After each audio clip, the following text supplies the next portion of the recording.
ఈ కులగణన చెయ్యలేదు. ఈ దేశంలో మొట్టమొదటిసారి రాహుల్ గాంధీ గారు ఇచ్చిన మాటను నిలబెట్టుకొని తెలంగాణ రాష్ట్ర ప్రభుత్వం ఒక దిక్సూచిగా ఈ దేశ రాజకీయాలకే ఒక వెలుగుగా ఇవాళ తెలంగాణ రాష్ట్ర ప్రభుత్వం ముందుకొచ్చింది. ఇవాళ లెక్కలు తెచ్చడమే కాదు, మిత్రుడు జాజుల శ్రీనివాస్ అన్నట్టు, మా మిత్రుడు మహేష్ గౌడ్ గారు చెప్పినట్టు స్థానిక సంస్థల రిజర్వేషన్లే కాదు, ఉద్యోగ విద్యా అవకాశాలలో కూడా 42% రిజర్వేషన్లు ఇవ్వాలి. అప్పుడే నిజమైన న్యాయం మీకు జరుగుతుంది. మీ వర్గాల నుంచి డాక్టర్లు, లాయర్లు, ఇంజనీర్లు, ఐఏఎస్లు, ఐపీఎస్లు, ఐఎఫ్ఎస్లు వచ్చి ప్రభుత్వం యొక్క పరిపాలనలో మీరు భాగస్వాములు కావాలి. తెలంగాణ రాష్ట్ర అభివృద్ధిలో మీరు ముందు బాగానే నిలబడాలి అని ఇవాళ ఉద్యోగ విద్యలో కూడా రిజర్వేషన్లు పెంచాలి అని ప్రభుత్వం నిర్ణయం తీసుకున్నది. ఇవాళ రిజర్వేషన్లు పెంచడం కేంద్ర ప్రభుత్వ పరిధిలో, అందుకే శాసనసభలో తీర్మానాన్ని ప్రవేశపెట్టి అన్ని రాజకీయ పార్టీలను సమన్వయం చేసుకొని ఏకగ్రీవ తీర్మానంతో ఈ రోజు కేంద్ర ప్రభుత్వానికి పంపించినాం. నేను ఇప్పుడు అడుగుతున్న నరేంద్ర మోడీ గారు, అయ్యా మేము మా రాష్ట్రంలో చేసుకుంటామని అడిగినాం, మీ గుజరాత్ లో చేయమని మేము తీర్మానం చేయలే, మీ ఉత్తరప్రదేశ్ ప్రభుత్వంలో చేయమని తీర్మానం అడగలే, మీ మధ్యప్రదేశ్ లో మీ ప్రభుత్వంలో చేయమని అడగలే. మా తెలంగాణలో మా 4 కోట్ల ప్రజలల్లా మా బలైన వర్గాల సోదరులకు 42% రిజర్వేషన్లు ఇస్తాం, మేము మాకు అనుమతి ఇవ్వండి అని మేము తీర్మానం చేస్తే నరేంద్ర మోడీ గారు మీకు వచ్చిన కష్టమైందని నేను అడుగుతున్నా. నీ గుజరాత్ లో గుంట భూమి అడగలే, నీ రిజర్వేషన్లో 1% మేము అడగలే. మేము మా తెలంగాణలో మా పిల్లల చదువులకు, మా పిల్లల ఉద్యోగాలకు, మా సోదరుల రాజకీయ అవకాశాల కోసం ఇవాళ మేము 42% రిజర్వేషన్ ఇస్తామని మా ప్రజలు ఎన్నుకున్న శాసనసభలో ఇవాళ మేము తీర్మానం చేసి, మీకేం కష్టం వచ్చిందని నేను అడుగుతున్న మోడీ గారిని. మీ దాంట్లో భాగస్వామ్యం అడగలే, ఢిల్లీలో మీ కుర్చీ కూడా మేము అడగలే, ఎర్రకోట మీద మేము జెండా ఎగరేస్తామని చెప్పలే. మా దగ్గర మా బలైన వర్గాల లెక్క తేలింది, మా రిజర్వేషన్లు పెంచుకుంటాం, మాకు అనుమతి ఇవ్వండి మోడీ గారు మహాప్రభు అని అక్కడి నుంచి తీర్మానం పంపించినాం. అయినా పలకలే. బండి సంజయ్ని కలిసిండు, ధర్మపురి అరవింద్ని కలిసిండు, కిషన్ రెడ్డిని కలిసిండు. మా పిల్లలు విజ్ఞప్తి చేసిరు, మా సోదరులు డిమాండ్ చేసిండు, వాళ్ళు పలకలే, వాళ్ళు మళ్ళీ చూడలే. అందుకే ఇవాళ గల్లీలో ఉండి చెప్తే మీకు వినిపిస్తలేదు, అందుకే ఢిల్లీకి వచ్చి చెప్తాం, మోడీ గారు మీరు వినండి, జంతర్ మంతర్లు మా గొంతు వినిపిస్తున్నాం. ఇవాళ ఢిల్లీకి వచ్చినాం. ఆనాడు కురుక్షేత్రం సందర్భంగా ఒక మాట చెప్పిండు, ఆయనను పోయి రావలే హస్తినకు అని, ఆయనను పోయి రావలేను హస్తినకు అని యుద్ధానికి ముందు, కురుక్షేత్ర యుద్ధానికి ముందు పెద్దలు చెప్పారు. దాంట్లో భాగంగానే మా బలైన వర్గాల సోదరులతో కలిసి ఆయనను హస్తినకు వచ్చింది. ఈ రోజు ప్రధానమంత్రి గారు మీరు వినండి, మీరు మా గుండె సప్పుడు వినండి, మా ఆలోచనలు పంచుకోండి, మాకు అనుమతి ఇవ్వండి, అప్పుడు మీ గౌరవం ఉంటుంది. అదే తెలంగాణకు మిమ్మల్ని పిలిచి పార్టీలకు అతీతంగా 10 లక్షల మందితో బహిరంగ సభ ఏర్పాటు చేసి ప్రధానమంత్రిగా మిమ్మల్ని సన్మానించే బాధ్యత నేను తీసుకుంటా. మా రాష్ట్రంలో మాకు అనుమతి ఇవ్వండి, మేము సిద్ధంగా ఉన్నాం అమలు చేయడానికి. చట్టం అధికారం నీ చేతుల్లో ఉంది కదని మా మీద ఆధిపత్యం చెలాయించాలని ఆలోచన చేయకు. మా మీద ఆధిపత్యం చెలాయించాలనుకుంటే నిజాంలకు, రజాకర్లకు ఏ గతి పట్టిందో మీరు చూసారు. ఉమ్మడి రాష్ట్రంలో ఏం జరిగిందో మీరు చూసారు. తెలంగాణ రాష్ట్రంలో గడిల నుంచి పరిపాలన అందించాల్సిన వాళ్ళు ఇవాళ ఎక్కడున్నాడో చూసారు. ఇవాళ ఢిల్లీలో గద్దె మీద ఉన్నామని మీరు అనుకుంటున్నారు. రావాలి మళ్ళీ మా గల్లీలోకి, మీరు మీ వాళ్ళు మా గల్లీలోకి రావాలి. మీరు ఎప్పుడు ఢిల్లీలో ఉండరు, మళ్ళా రావాలి.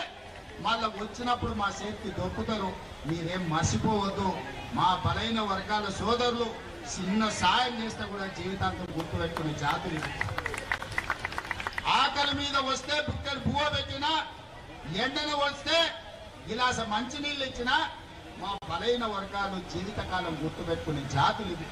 ఈ జాతులకు అన్యాయం చేస్తే మర్చిపోతారని మీరు ఎట్లా అనుకుంటారు మోడీ గారు? మీరు ఏ జాతి అని మేము అడుగుతలేము, మా జాతులకు ఎందుకు అన్యాయం చేస్తారని మేము అడుగుతున్నాం. మేము మా జాతులకు న్యాయం చేస్తామని మేము ముందుకు వచ్చినప్పుడు మమ్మల్ని ఎందుకు అడ్డుకుంటారని నేను అడుగుతున్నా ముఖ్యమంత్రిగా. ప్రధానమంత్రిగా మీరు ఈ దేశమంతా అమలు చేస్తారా లేదా నాకు తెలియదు. మీ గుజరాత్ రాష్ట్రంలో మీరు ఏం చేస్తారో నేను అడగట్లేదు.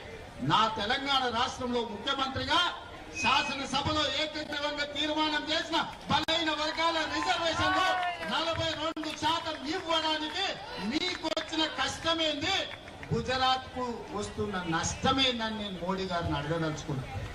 అందుకే ప్రధానమంత్రి గారు దయచేసి వినండి. మీరు చట్టసభలల్లో మెజారిటీ లేకపోయినా ట్రిపుల్ తలాక్ తెచ్చారు, 370 ఆర్టికల్ తెచ్చారు, సిటిజన్ అమెండ్మెంట్ యాక్ట్ తెచ్చారు, రైతు వ్యతిరేక నల్ల చట్టాలు తీసుకొచ్చారు. ఇవాళ వక్ఫ్ బిల్లు తెస్తున్నారు. మీకు బలం లేకపోయినా, ఇన్ని బిల్లులు మీకు బలం లేకపోయినా, ఇన్ని రాజకీయ పార్టీలు మిమ్మల్ని వ్యతిరేకించినా మీరు అవన్నీ చట్టాలు చేసి ప్రజల నెత్తి మీద రుద్ది ఇవాళ కమ్యూనిస్టుల నుంచి కాంగ్రెస్ వరకు, ఎంఐఎం నుంచి బిఎస్పీ వరకు, ఈ రోజు సిపిఎం నుంచి సిపిఐ వరకు ప్రతి రాజకీయ పార్టీ అనుకూలంగా ఉన్నప్పుడు బలైన వర్గాల రిజర్వేషన్లు పెంచడానికి మీకు వచ్చిన బాధ ఏంది అని నేను అడుగుతున్న మోడీ గారు. ఇవాళ అన్ని రాజకీయ పార్టీలు మీకు అండగా నిలబడడానికి, మీకు ఆ సంగతి అర్థం కావడానికి చట్టసభలలో మీరు అనుమతి ఇవ్వకపోతే జంతర్ మంతర్ చౌరస్తాలో 15-16 పార్టీలు ఈ రోజు ఈ వేదిక మీద నుంచి మేము అనుకూలమని చెప్పింది. అందుకే మా జాజుల శ్రీనివాస్ అన్ని రాజకీయ పార్టీలను ఇక్కడికి రప్పించి ఈ వేదిక మీద నుంచి ప్రధానమంత్రి గారికి విజ్ఞప్తి చేయించండి. మా బలైన వర్గాల సోదరులు వివిధ రాష్ట్రాల ఎంపీలను 60-70 మందిని వేదిక మీదకి రప్పించారు. ఇవాళ వివిధ రాజకీయ పార్టీలు ఇవాళ మేము అనుకూలం ఉన్నాయని చెప్పిన పాలకపక్షం నువ్వు అనుకూలం ఉంటే ప్రతిపక్షంగా 100 ఎంపీలు మేమున్నాం. మాతో ఉన్న డిఎంకే కావచ్చు, ఎన్సీపీ కావచ్చు, ఈ రోజు అదేవిధంగా లాలూ ప్రసాద్ కావచ్చు, ములాయం సింగ్ గారి పార్టీ కావచ్చు, ఇన్ని రాజకీయ పార్టీలు ఇక్కడికి వచ్చిన తర్వాత మరి అందరూ శాఖాహారులు అయితే రొయ్యల పుట్ట మాయమెట్లయిందని ఇంతటి అన్నారు. మీరు బీసీల మేలు కోసమే ఉన్నామంటారు, బీసీల కోసం ప్రాణాలు ఇస్తామంటాడు మా పండి సంజయ్ సోదరు. మా ప్రాణాలు వద్దాయా? 42% రిజర్వేషన్ అడిగింది. మాకు మీ ప్రాణాలు వద్దు, మీ ప్రాణాలు మేమేం చేసుకుంటాము? 100 ఏళ్ళు నువ్వు మీ మోడీ సుభిక్షంగా ఉండండి, మాకు అభ్యంతరం లేదు. మాకు కావాల్సిందల్లా 42% రిజర్వేషన్ మా బలైన వర్గాలు. అది కూడా మా రాష్ట్రంలోనే మేము చేసుకుంటాం అంటున్నాం. మేము గుజరాత్ లో చేస్తామంటలేం, మేము ఉత్తరప్రదేశ్ లో చేస్తామంటలేం. ఇవాళ అందుకే మోడీ గారికి విజ్ఞప్తి చేస్తున్నా, నువ్వు తెలంగాణలో మాకు అనుమతి ఇవ్వకపోతే ఇది దేశం అంతా కారు చిచ్చులా వ్యాపిస్తుంది. మీరు అనుకుంటున్నారేమో గుజరాత్ లో అంచు వేస్తామని, ఇది నిప్పు రగులుతుంది, దేశం మొత్తం వ్యాపిస్తుంది, దేశ నలుమూలల జాగృతం చేస్తాం. మా పెద్దలు హనుమంతనే చెప్పినట్టు దేశంలో అన్ని రాజకీయ పార్టీలను, అన్ని సంఘాలను కూడగడతాం. మీరు ఎట్లా ఢిల్లీలో గద్దె మీద ఉంటారో మేము కూడా చూస్తాం. ఆయనలో ఉద్యోగాలు ఇవ్వని కుటుంబాన్ని తండ్రి కొడుకుల ఉద్యోగం ఊడగొట్టి ఇవాళ వేలాది ఉద్యోగాలు తెలంగాణలో ఇచ్చినాం. బలైన వర్గాల రిజర్వేషన్లు మీరు ఇవ్వకపోతే మీరు మా డిమాండ్ కు దిగన్న రావాలి, లేకపోతే మీరు దిగన్న పోవాలి. మోడీ గారు మీకు తప్పదని నేను చెప్పదలుచుకున్నా.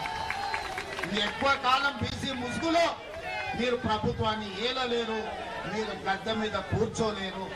అందుకే మిత్రులారా, ఈ రోజు మీ ధర్మమైన కోరిక నేను ఒక ఉదాహరణ చెప్పదలుచుకున్నా. 2015లో ఇక్కడనే మాదిగ ఉపకులాల వర్గీకరణ కోసం మందకృష్ణ మాదిగ ధర్నా చేసి జంతర్ మంతర్లే అలసిపోయి చెట్టు కింద కూర్చున్నాడు. నేను కూడా సంఘీభావం తెలుపుదామని వచ్చిన.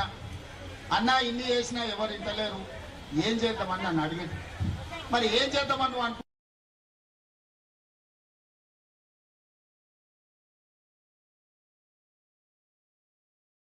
అంటే నాకైతే ఆలోచన